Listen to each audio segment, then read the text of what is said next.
定をね、船の船底を洗うことができました。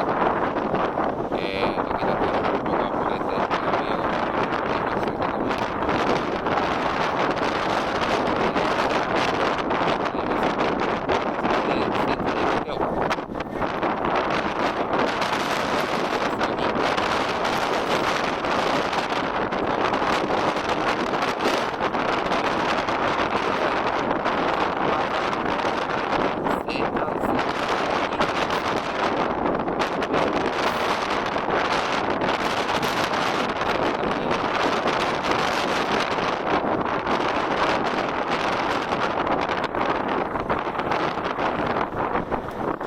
なんとかね、青さのね、森かな、これもね、洗い落とすことができました。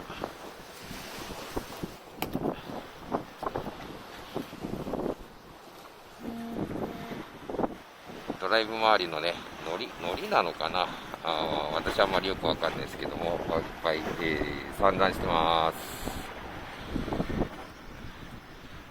船底の塗装は明日に回します。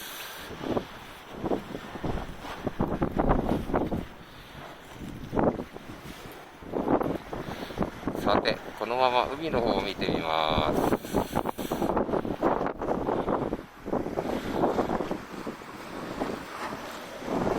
海上はね、やはり風による白波だらけとなり、うねりも出てます。